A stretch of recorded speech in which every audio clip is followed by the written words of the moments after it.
ਤੁਹਾਡਾ ਕਦੇ ਮਿਲਾਪ ਹੋਇਆ ਪਿੰਕੀ ਕੈਟ ਦੇ ਨਾਲ? ਪਿੰਕੀ ਕੈਟ ਉਦੋਂ ਇੰਨਾ ਮਸ਼ਹੂਰ ਨਹੀਂ ਸੀ। ਇਹ ਅੱਜ ਤੋਂ 20-25 ਸਾਲ ਪਹਿਲਾਂ ਦੀ ਗੱਲ ਹੈ, ਕਿਉਂਕਿ ਸਾਨੂੰ ਪੁਲਿਸ ਵਾਲੇ ਤਕਰੀਬਨ CIA ਸਟਾਫ 11 ਹੋਇਆ 26 ਹੋਇਆ, ਕੋਈ ਥੋੜ੍ਹੀ ਬਹੁਤੀ ਵਾਰਦਾਤ ਹੋਣੀ ਇਹਨਾਂ ਨੇ ਚੱਕ ਕੇ ਲੈ ਜਾਣਾ। ਇਹ ਮੇਰੇ ਕੋਲ ਆ ਕੇ ਨਾਲ ਜਿੱਥੇ ਮੈਂ ਪਿਆ ਸੀ ਉੱਥੇ ਆ ਕੇ ਪੈ ਗਿਆ ਹਵਾਲਾਤ ਦੇ ਵਿੱਚ। ਹਵਾਲਾਤ 'ਚ ਆਪਦੇ ਜਾਣੇ ਨੇ ਬੰਦੀ ਸ਼ੋਅ ਕੀਤਾ ਵੀ ਮੈਂ ਵੀ ਕੈਦ 'ਚ ਹਾਂ। ਇੱਕ ਗੁਰਸਿੱਖ ਹਵਾਲਦਾਰ ਉਹ ਮੈਨੂੰ ਹੌਲੀ ਦਿਨੇ ਦੱਸ ਗਿਆ ਵੀ ਇਹ ਪਿੰਕੀ ਕੈਟ ਹੈ, ਤੁਹਾਡੇ ਤੋਂ ਕੋਈ ਚੀਜ਼ ਕਰਾਉਣ ਆਇਆ। ਮੈਂ ਸਾਵਧਾਨ ਹੋ ਗਿਆ। ਇਹ ਉਦੋਂ ਮੈਂ ਇਹਨੂੰ ਪਹਿਲੀ ਵਾਰ ਮਿਲਿਆ। ਇਹਨੇ ਕਾਫੀ ਯਤਨ ਕੀਤਾ ਪਰ ਨਹੀਂ, ਇਹਨੂੰ ਕੋਈ ਕੁਛ ਹਾਸਲ ਨਹੀਂ ਹੋਇਆ।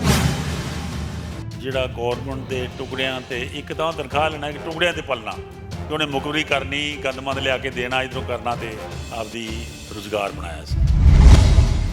ਕੀ ਕੈਟ ਸੀਗਾ ਕੇਵਲ ਮੁਖਬਰੀ ਕਰਦਾ ਸੀ, ਨੌਜਵਾਨਾਂ ਦੀ ਅਰੈਸਟ ਕਰਵਾ ਕੇ ਜੇਲ੍ਹ ਦੇ ਵਿੱਚ ਲਿਆਉਣ ਦਾ ਇਕੱਲਾ ਕੰਮ ਕਰਦਾ ਸੀ, ਜਾਂ ਇਸ ਤੋਂ ਬਾਅਦ ਨੌਜਵਾਨਾਂ ਦੇ ਝੂਠੇ ਪੁਲਿਸ ਮੁਕਾਬਲੇ ਬਣਾਉਣ ਦੇ ਵਿੱਚ ਵੀ ਇਸ ਦੀ ਭੂਮਿਕਾ ਰਹੀ ਹੈ? ਇਹ ਸਮੇਧ ਸੈਣੀ ਦਾ ਸਪੈਸ਼ਲ ਖਾਸ ਬੰਦਾ ਸੀ, ਅਤੇ ਸਮੇਧ ਸੈਣੀ ਨੇ ਕੋਈ ਚੰਗਾ ਕੰਮ ਨਹੀਂ ਕੀਤਾ। ਉਹਨੂੰ ਸਾਰੇ ਹੀ ਲੱਗਦੇ ਸੀ ਵੀ ਇਹ ਸਾਰੇ ਜਿਹੜੇ ਦੇਸ਼ ਦੇ ਦੁਸ਼ਮਣ ਹੀ ਹੈ। ਉਹ ਆਮ ਗੱਲਾਂ ਕਰਦੇ ਆ ਤਾਂ ਕੋਈ ਗੱਲ ਨਿਕਲ ਆਉਂਦੀ ਹੈ ਵਿੱਚੋਂ, ਕੋਈ ਪੁਲਿਸ ਬਾਰੇ ਜਾਂ ਕਿਸੇ ਕਾਰਕੂ ਬਾਰੇ ਜਾਂ ਕੋਈ ਇਹ ਤੋਂ ਪਹਿਲਾਂ ਕੁਝ ਵਾਪਰਿਆ ਹੁੰਦਾ ਹੈ, ਉਸ ਬਾਰੇ ਗੱਲ ਨਿਕਲ ਆਉਂਦੀ ਹੈ। ਉਹ ਪੁਲਿਸ ਵਾਲਿਆਂ ਨੂੰ ਚਾਹੀਦਾ ਹੁੰਦਾ। ਸਮੇਧ ਸੈਣੀ ਦੇ ਵੱਲੋਂ ਪਿੰਕੀ ਕੈਟ ਦੀ ਮਦਦ ਦੇ ਨਾਲ ਭਾਈ ਜਟਾਣੇ ਦੇ ਪਰਿਵਾਰ 'ਤੇ ਹਮਲਾ ਵੀ ਕਰਵਾ ਦਿੱਤਾ ਜਾਂਦਾ। ਇਹਨੇ ਉਹ ਇਹੋ ਜਿਹੇ ਕੁੱਤੇ ਕੰਮ ਕੀਤੇ ਸੀ ਜਦੋਂ ਸੈਣੀ ਆਪ ਇਹ 'ਚ ਕਰਦਾ ਸੀ ਅਤੇ ਇਹਨੇ ਵੀ ਕਰਨਾ ਹੀ ਸੀ। ਸੈਣੀ ਦਾ ਚੇਲਾ ਸੀ ਇਹ, ਸੈਣੀ ਦਾ ਸਪੈਸ਼ਲ ਕੈਟ ਸੀ। ਜਦੋਂ ਇਹ 'ਤੇ ਹਮਲਾ ਹੋਇਆ ਉਹਨਾਂ ਨੇ ਕੀਤਾ ਹੈ, ਉਦੋਂ ਇਹ ਵੀ ਸੈਣੀ ਦੇ ਨਾਲ ਹੀ ਸੀ। ਜਿਹੜਾ ਵੀ ਕੋਈ ਗੰਦਾ ਘਿਰਨਾ ਕੰਮ ਕਰਨਾ ਉਹ ਪਿੰਕੀ ਕਰਦਾ ਸੀ। ਸੈਣੀ ਨੇ ਕਿਤੇ ਵੀ ਕੋਈ ਸਿੰਘਾਂ 'ਤੇ ਹਮਲਾ ਕਰਨਾ, ਸਿੰਘਾਂ ਦੇ ਘਰਾਂ, ਵੇਖੋ ਦਾਦੀ ਸੀ ਉਹਦੀ ਘਰੇ ਜਾਂ ਬੱਚੇ ਸੀ, ਹੋਰ ਤਾਂ ਕੋਈ ਹੈ ਹੀ ਨਹੀਂ ਸੀ। ਇਹਨਾਂ ਨੇ ਉਹਨਾਂ ਨੂੰ ਜਾ ਕੇ ਮਾਰਿਆ।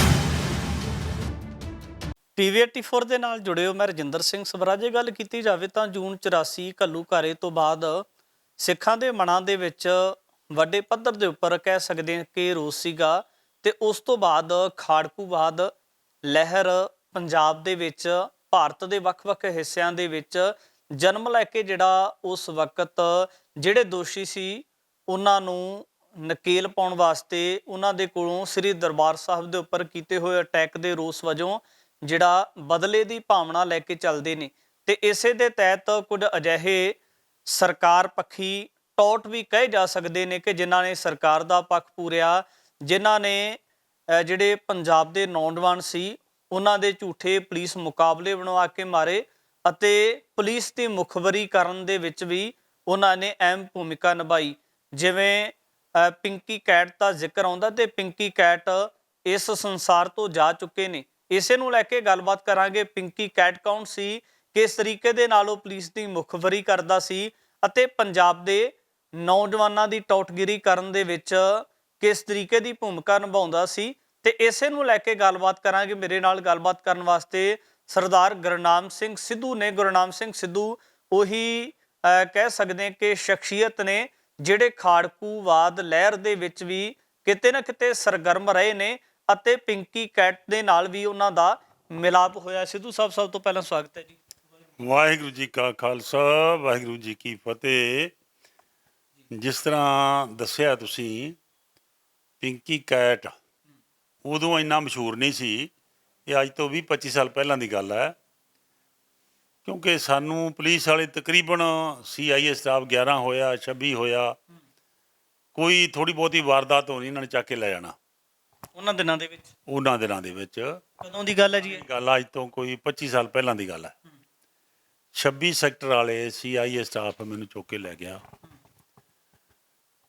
ਕੋਈ ਨਾ ਤਾਂ ਪੁੱਛਦੇ ਆ ਵੀ ਕੀ ਕੀਤਾ ਜਾਂ ਨਹੀਂ ਕੀਤਾ, ਘਰ ਦੇ ਵੀ ਹੈਰਾਨ ਸੀ, ਵਕੀਲ ਵੀ ਮੇਰਾ ਆਇਆ ਵੀ ਕਿਉਂ, ਕਾਹਦੇ ਲਈ ਚੱਕ ਕੇ ਲਿਆਂਦਾ ਤੁਸੀਂ, ਕੀ ਕੀਤਾ?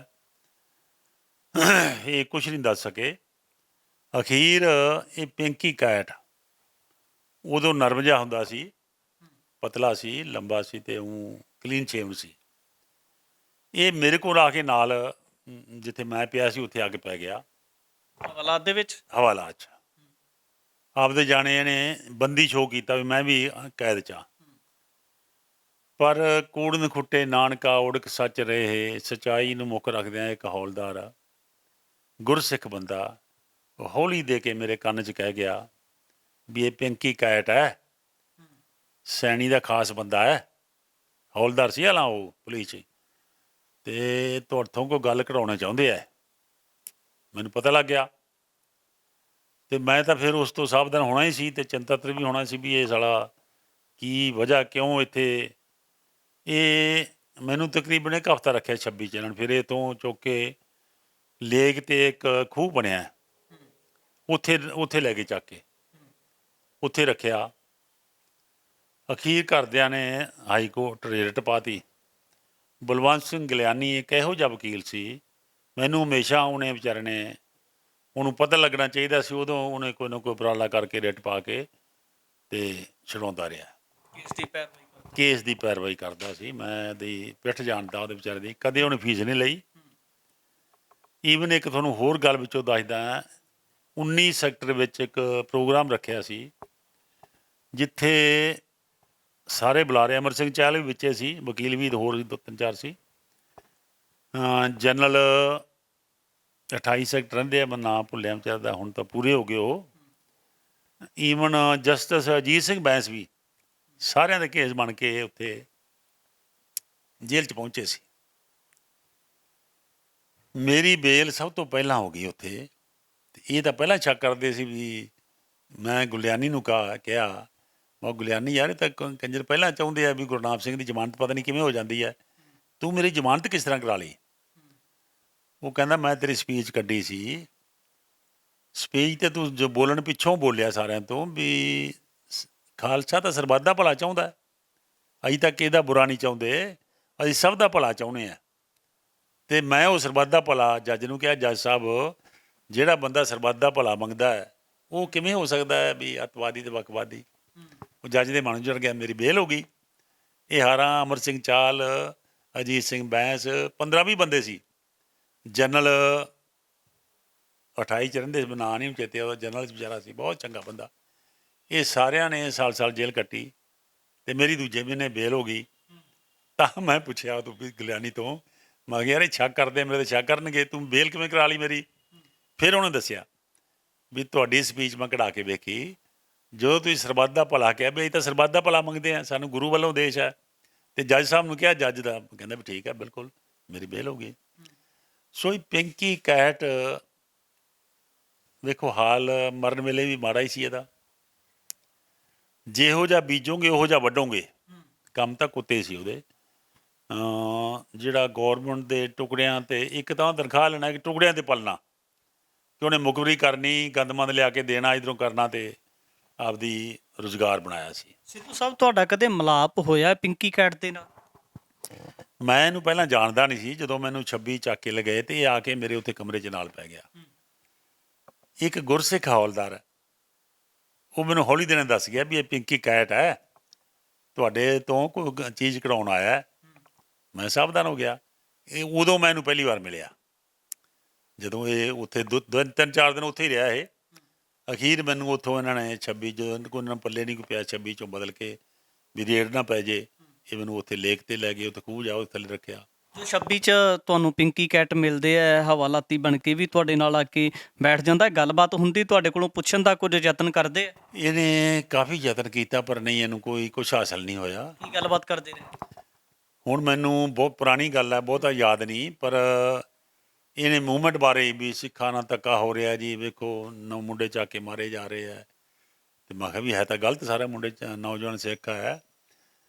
ਸਿੱਖ ਤਾਂ ਹਮੇਸ਼ਾ ਸਰਬੱਤ ਦਾ ਭਲਾ ਚਾਹੁੰਦਾ, ਮੁਲਕ ਦਾ ਭਲਾ ਚਾਹੁੰਦਾ। ਬਾਰਡਰਾਂ 'ਤੇ ਲੜਾਈਆਂ ਲੜੀਆਂ ਹੈ, ਕੌਮ ਤਾਂ ਰਾਖੇ ਹੈ, ਬਾਰਡਰ 'ਤੇ ਰਾਖੇ ਹੈ, ਪਰ ਇਹ ਸਾਨੂੰ ਬਦਕਿਸਮਤੀ ਹੈ ਕਿ ਜਿਹੜਾ ਦੇਸ਼ ਦਾ ਰਾਖੇ ਹੈ ਉਹਨੂੰ ਇਹ ਦੇਸ਼ ਦੇ ਦੁਸ਼ਮਣ ਸਮਝਦੇ ਆ।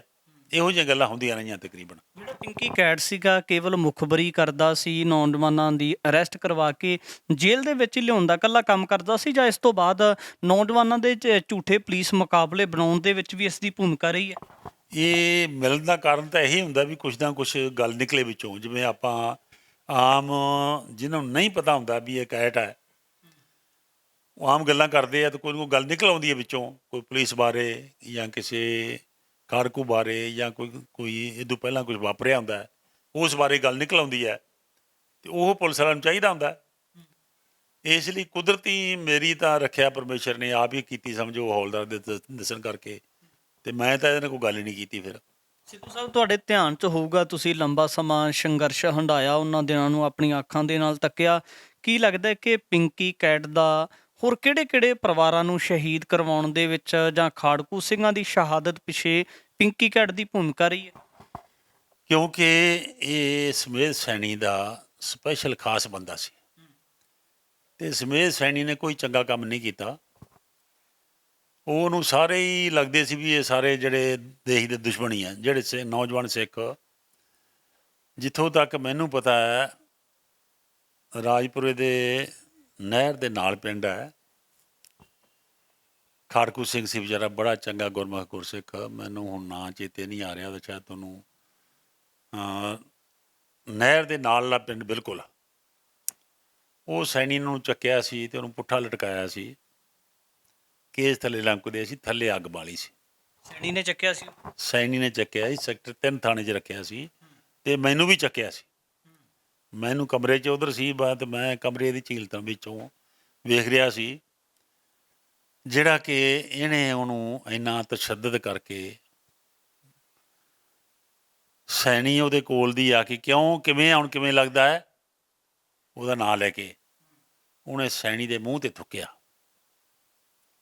ਸੈਣੀ ਨੇ ਉਹਨੂੰ ਥੱਲੇ ਲਵਾ ਕੇ ਧੌਣ 'ਤੇ ਪੈਰ ਰੱਖ ਕੇ ਇੱਕ ਦੂਜਾ ਉਹਦਾ ਮਣਕਾ ਤੋੜਤਾ। ਉਹਦੇ ਵੇਖੋ ਪੁੱਠਾ ਲਟਕਾਇਆ, ਗਰਮੀ ਦੀ ਰੁੱਤ ਆ, ਥੱਲੇ ਅੱਗ ਮੱਚਦੀ ਹੈ, ਕੇਸ ਲਮਕਦੇ ਆ ਉਹਦੇ ਸਿਰ ਦੇ। ਕੇਸਾਂ ਨੂੰ ਅੱਗ ਤਾਂ ਨਹੀਂ ਲੱਗੀ, ਪਰ ਥੱਲੇ ਅੱਗ ਮੱਚਦੀ ਹੈ। ਤੇ ਇਹ ਜਦੋਂ ਪੁੱਛਦਾ ਕਿਵੇਂ ਹੁਣ ਕੀ ਹੈ, ਤੇ ਉਹਨੂੰ ਗੁੱਸਾ ਤਾਂ ਆਉਣਾ ਹੀ ਸੀ, ਉਹਨੂੰ ਗੁੱਸਾ ਇਹਨੇ ਮੂੰਹ 'ਤੇ ਥੁੱਕਿਆ ਦੇ। ਉਹਨੂੰ ਉੱਤੋਂ ਖੋਲ ਕੇ, ਲੱਤਾਂ ਖੋਲ੍ਹੀਆਂ ਉਹਦੀਆਂ, ਇਹਦੇ ਧੌਣ 'ਤੇ ਰੱਖਿਆ ਪੈਰ, ਇੱਕ ਪੈਰ ਥੱਲੇ, ਧੌਣ ਮਣਕਾ ਤੋੜਤਾ ਧੌਣ ਦਾ। ਮੇਰੇ ਸਾਹਮਣੇ ਦੀ ਗੱਲ ਹੈ। ਤੇ ਇਹਨਾਂ ਨੇ ਐਨਕਾਊਂਟਰ ਦਿਖਾਤਾ ਉਹਦਾ। ਇਨ ਬਿਟਵੀਨ ਉਹ ਦਿਨਾਂ 'ਚ ਮੈਨੂੰ ਉਦੋਂ ਹਫ਼ਤਾ 10 ਦਿਨ ਰੱਖਿਆ ਇਹਨੇ 3 ਸੈਕਟਰ ਥਾਣੇ 'ਚ ਹੀ, ਬਗੈਰ ਕਿਸੇ ਕੇਸ ਤੋਂ। ਜਦੋਂ ਵਕੀਲ ਬਲਵੰਤ ਸਿੰਘ ਗੁਲਿਆਣੀ ਆ ਵਿਚਾਰਾ, ਇਹਨੂੰ ਜਦੋਂ ਪਤਾ ਲੱਗਦਾ ਇਹਨੇ ਰਿਟ ਪਾਈ, ਫਿਰ ਮੈਨੂੰ ਛੱਡਿਆ ਇਹਨਾਂ ਨੇ, ਆਪੇ ਘਰੇ ਛੱਡ ਗਏ। ਸੋ ਇਹ ਪੁਲਿਸ ਦੀਆਂ ਆਪ ਉਧਰੀਆਂ ਤੇ ਜਾਤੀਆਂ, ਪਤਾ ਨਹੀਂ ਕਿਉਂ ਇਹਨਾਂ ਦੀ ਆਤਮਾ ਮਰੀ ਹੁੰਦੀ ਹੈ, ਜਾਂ ਕਿਉਂ ਇਹਨਾਂ ਦੇ ਮਨ 'ਚ ਇਨਸਾਫ ਨਹੀਂ ਹੁੰਦਾ। ਠੀਕ ਹੈ, ਡਿਊਟੀ ਕਰਨੀ ਅਸੀਂ ਕਾਰਨ ਮੈਂ ਵੀ ਆਰਮੀ ਸਰਵਿਸ ਕੀਤੀ ਹੈ, ਪੁਲਿਸ ਦੀ ਸਰਵਿਸ ਵੀ ਕੀਤੀ ਹੈ, ਗੌਰਮੈਂਟ ਆਫ ਇੰਡੀਆ ਦੀ। ਅਤੇ ਆਪਣਾ ਜਿਹੜਾ ਤੁਹਾਡਾ ਰੁਜ਼ਗਾਰ ਮਿਲਿਆ ਤੁਹਾਨੂੰ, ਉਹ ਕੰਮ ਕਰੋ।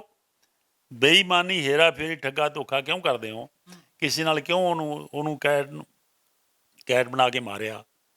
ਔਰ ਬੰਦਾ ਬੜਾ ਧਰਮੀ ਸੀ, ਉਹ ਸੱਚਾ ਸੁੱਚਾ ਸੀ, ਜਿਹਦੇ ਮਨ 'ਚ ਧਰਮ ਦਾ ਪਿਆਰ ਹੈ, ਧਰਮ ਦੀ ਗੱਲ ਕਰਦਾ ਹੈ। ਉਹ ਜਿਹੜੇ ਸਾਡੇ ਧਰਮ ਦੇ ਉਲਟ ਚੱਲਦੇ ਆ, ਧਰਮ ਦੀ ਨਿੰਦਿਆ ਕਰਦੇ ਆ, ਦੁਸ਼ਮਣ ਸਮਝੂਗਾ ਮੈਂ ਤਾਂ ਉਹਨੂੰ। ਪੁਰਾਣਾ ਇਤਿਹਾਸ ਇਸ ਤਰ੍ਹਾਂ ਹੀ ਆ। ਅਤੇ ਇਸ ਤਰ੍ਹਾਂ ਇਹਨੇ ਜਾਤੀਆਂ ਬਹੁਤ ਕੀਤੀਆਂ। ਇੱਕ ਇਹ ਜਿਹੜਾ ਪਿੰਕੀ ਕੈਟ, ਇਹ ਵੀ ਉੱਥੇ ਸੀ, ਪਰ ਇਹ ਅਲੱਗ ਸੀ। ਸੋਈ ਜਿਹੜਾ ਸਮੇਧ ਸੈਣੀ ਦਾ ਚੇਲਾ ਹੈ, ਉਹ ਕਿਵੇਂ ਚੰਗਾ ਹੋਊਗਾ? ਉਹਦੇ ਮਨ 'ਚ ਹਾਲਾਂ ਇੱਥੇ ਇਹ ਪੜ੍ਹਿਆ ਇੱਥੋਂ ਆ, ਇੱਥੇ ਦੇ ਲੜਕੇ ਸਾਰੇ ਇਹਦੇ ਕਲਾਸ ਫੈਲੋ ਜਿਹੜੇ, ਉਹ ਵੀ ਇਹ ਤੋਂ ਭੈ ਖਾਂਦੇ ਸੀ, ਸੈਣੀ ਤੋਂ, ਜਿਹੜੇ ਕਲਾਸ ਫੈਲੋ ਸੀ ਇਹਦੇ। ਕਿਉਂ ਕਈ ਬੰਦਿਆਂ ਨਾਲ ਮਿਲਣਾ ਹੋਇਆ, ਕਈ ਸਾਡੇ ਉੱਧਰ ਫਿਰੋਜ਼ਪੁਰ ਵੱਲ ਦੇ ਵੀ ਸੀਗੇ, ਜਾਣਕਾਰ ਸੀ। ਤੇ ਕਿਹਾ ਵੀ ਤੁਹਾਡੇ ਨਾਲ ਪੜ੍ਹਦਾ ਰਿਹਾ, ਇਕੱਠੇ ਰਹੇ ਤੁਸੀਂ, ਕਹਿੰਦਾ ਯਾਰ ਇਹ ਤਾਂ ਕੋਈ ਇਤਬਾਰ ਨਹੀਂ, ਕਦੋਂ ਇਹਨੇ ਬੰਦੇ ਨੂੰ ਖਤਮ ਕਰ ਦੇਣਾ। ਸਿੱਧੂ ਸਾਹਿਬ, ਜੇ ਗੱਲ ਕੀਤੀ ਜਾਵੇ ਤਾਂ ਚੰਡੀਗੜ੍ਹ ਦੇ ਵਿੱਚ ਸੁਮੇਧ ਸੈਣੀ ਦੇ ਉੱਪਰ ਇੱਕ ਬੰਬ ਹਮਲਾ ਹੁੰਦਾ, ਤੇ ਉਸ ਬੰਬ ਹਮਲੇ ਦੇ ਵਿੱਚ ਭਾਈ ਜਟਾਣੇ ਦਾ ਨਾਮ ਆਉਂਦਾ, ਤੇ ਉਸ ਤੋਂ ਬਾਅਦ ਜੇ ਜ਼ਿਕਰ ਕੀਤਾ ਜਾਵੇ ਤਾਂ ਸੁਮੇਧ ਸੈਣੀ ਦੇ ਵੱਲੋਂ ਪਿੰਕੀ ਕੈਟ ਦੀ ਮਦਦ ਦੇ ਨਾਲ ਭਾਈ ਜਟਾਣੇ ਦੇ ਪਰਿਵਾਰ 'ਤੇ ਹਮਲਾ ਵੀ ਕਰਵਾ ਦਿੱਤਾ ਜਾਂਦਾ। ਬਿਲਕੁਲ ਸਹੀ ਗੱਲ ਹੈ ਤੁਹਾਡੀ। ਜਿਹੜਾ ਵੀ ਕੋਈ ਗੰਦਾ ਘਿਰਨਾ ਕੰਮ ਕਰਨਾ, ਉਹ ਪਿੰਕੀ ਕਰਦਾ ਸੀ। ਸੈਣੀ ਨੇ ਕਿਤੇ ਵੀ ਕੋਈ ਸਿੰਘਾਂ 'ਤੇ ਹਮਲਾ ਕਰਨਾ, ਸਿੰਘਾਂ ਦੇ ਘਰਾਂ, ਵੇਖੋ ਦਾਦੀ ਸੀ ਉਹਦੀ ਘਰੇ ਜਾਂ ਬੱਚੇ ਸੀ, ਹੋਰ ਤਾਂ ਕੋਈ ਹੈ ਹੀ ਨਹੀਂ ਸੀ, ਇਹਨਾਂ ਨੇ ਉਹਨਾਂ ਨੂੰ ਜਾ ਕੇ ਮਾਰਿਆ। ਉਸਦੇ ਘਰ ਦੇ ਘਰੇ ਅੱਗ ਲਾਈ ਜਾ ਕੇ। ਜੇ ਹੁਣ ਕੋਈ ਵੀ ਸਿੱਖ ਹੈ, ਸਿੱਖ ਕਦੇ ਕਿਸੇ ਦਾ ਬੁਰਾ ਨਹੀਂ ਚਾਹੁੰਦਾ, ਪਰ ਧਰਮ ਦੀ ਗੱਲ ਤਾਂ ਕਰੂਗਾ ਉਹ। ਜੇ ਤੁਸੀਂ ਉਹ ਧਰਮ ਤੇ ਹਮਲਾ ਕਰਦੇ ਆ ਤਾਂ ਸਾਨੂੰ ਬੁਰਾ ਲੱਗੇਗਾ, ਲੱਗੇ ਸਾਡਾ ਦੁਸ਼ਮਣ ਹੋ ਗਿਆ ਜਿਹੜਾ ਧਰਮ ਤੇ ਹਮਲਾ ਕਰੂਗਾ। ਤੇ ਇਹ ਨੇ ਉਹ ਇਹੋ ਜਿਹੇ ਕੁੱਤੇ ਕੰਮ ਕੀਤੇ ਸੀ। ਜਦੋਂ ਸੈਣੀ ਆਪ ਇਹ ਜੇ ਕਰਦਾ ਸੀ ਤੇ ਇਹਨੇ ਵੀ ਕਰਨਾ ਹੀ ਸੀ। ਸੈਣੀ ਦਾ ਚੇਲਾ ਸੀ ਇਹ, ਸੈਣੀ ਦਾ ਸਪੈਸ਼ਲ ਕੈਟ ਸੀ।